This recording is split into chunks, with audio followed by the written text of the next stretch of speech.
Good afternoon, ladies and gentlemen. This is TVP World. You're watching World News. I'm your host, Benjamin Lee, and these are the latest headlines. The European Commission has unveiled its climate target for 2040, which will bind member states to dramatically reduce their carbon emissions. But the move has faced criticism for softening earlier goals. Our correspondent Alex Kadir joined us from Brussels. So Alex, is the EU still on course to meet its climate targets? Well, Ben, it is still on course for the big picture stuff. It still will reduce its emissions, carbon emissions, by 90% by 2040. Now, the starting point of that measuring for 90% is the 1990s, of course, where carbon emissions were incredibly high, but it gives a very long road to reduce those targets. Nevertheless, getting to that 90% reduction by 2040 will be a challenge for a lot of countries. It'll be a domestic challenge, a political challenge, an economic challenge, including for countries like Poland, where coal is still part of the energy mix. Now, one concession made by the European Commission, it has to be said under pressure behind the scenes from Poland, France, other countries who were worried about how stringent these targets would be, is that some of this reduction in carbon emissions can be offset, can be done elsewhere. Poland can invest in reducing carbon emissions somewhere outside of the European Union by buying credits, which have to be verifiable according to the European Commission. Now, it will be a small part of that reduction, but it has been criticized by some environmental groups as possibly compromising the entire decarbonization project. Also criticized by the European Commission's own scientific advice, who said any level of credit system, any level of offsetting system may jeopardize the entire project. Nevertheless, the Commission standing firm, saying that this is just allowing some flexibility. Commissioner Hoekstra, the Commissioner for Climate, saying in the last hour that the climate doesn't discriminate about where the carbon reduction comes from. As long as the reduction is felt and done somewhere else, the benefit will be felt here in Europe. He also said this is about increasing energy independence for Europe, not relying on fossil fuels, particularly from Russia, but from the United States or Norway or elsewhere, and reducing that energy independence to have more homegrown clean energy, which the Commission, of course, says will boost economic growth if done well. This was a long-awaited, long-anticipated announcement by the European Commission, particularly because of the political climate around climate policy. There was a lot of pressure on the Commission to water down its green targets, water down these commitments because of the lack of political popularity. Commissioner Hoekstra, just in the last few moments, again pointing to the fact that 85% of Europeans polled are worried about the climate crisis. They are also worried about the effect of climate policies. The European Commission today trying to strike that balance. Ben? Right, so very ambitious goal. We'll have to see how it turns out. In the meantime, thank you so much for the update. Appreciate it. Belarusian President Alexander Lukashenko has pardoned 16 people convicted of extremism and other crimes.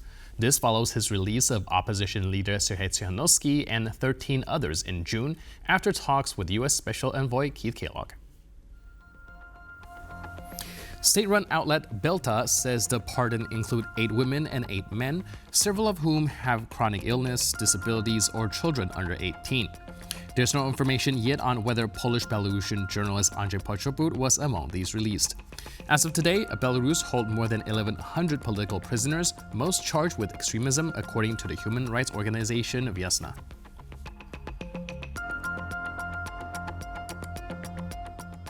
Siarhei Tsikhanouski, a former Belarusian political prisoner and main opponent of President Alexander Lukashenko, described the Belarusian system as one rooted in fear and deception.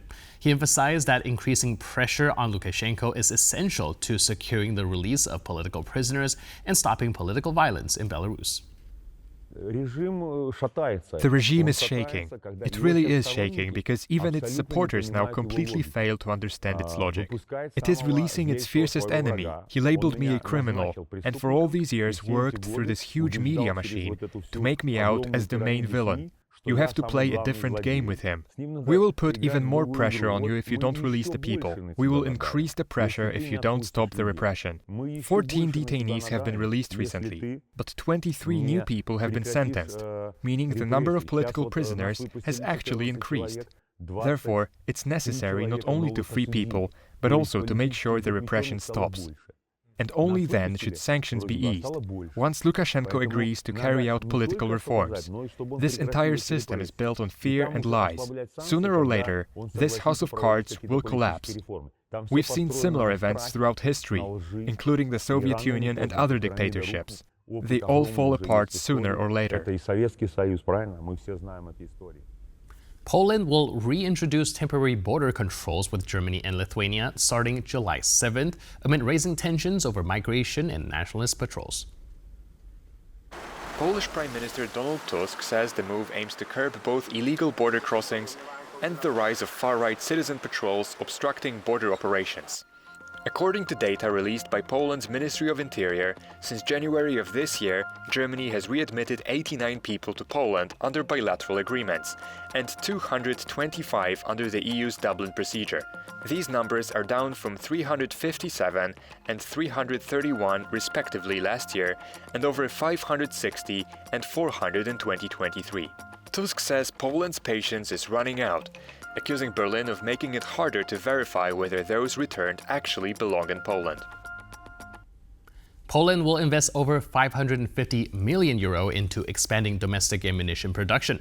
The funding will come from the Capital Investment Fund, as announced by the country's Minister of State Assets and the Defense Minister.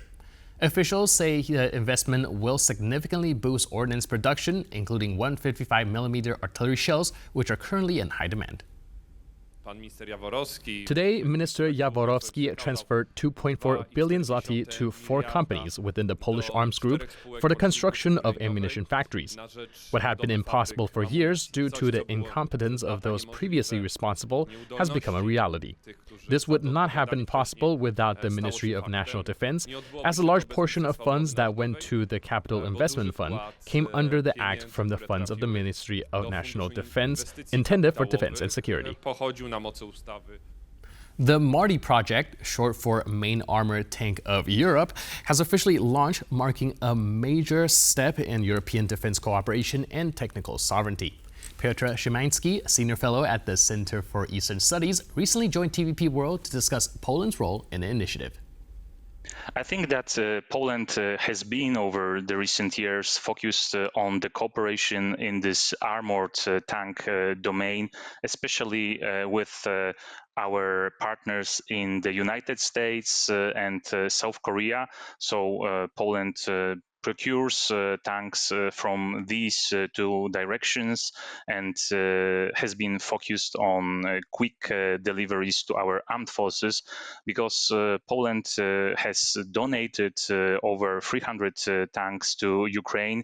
We have to replenish at the faster pace, and therefore we right now are not focusing on development of a new platform, which is time and money consuming. Rather than that, we want to ensure deliveries in the next years in order as well to maintain our support for Ukraine. Football fans from across Europe are gathering in Switzerland for Euro 2025, which kicks off on Wednesday. The UEFA's Women's Championships have been held for over 40 years, and this year's edition is already said to be remembered for one thing: the heat wave. The picturesque city of Thun has transformed into a lively fan zone, where crowds can enjoy music, food, and live match broadcasts on jumbotrons. Teams from 16 countries are wrapping up their final practices before the group stage begins. Finland and Iceland will face off in Thun at 6 p.m., followed by Switzerland versus Norway in Basel at 9 p.m.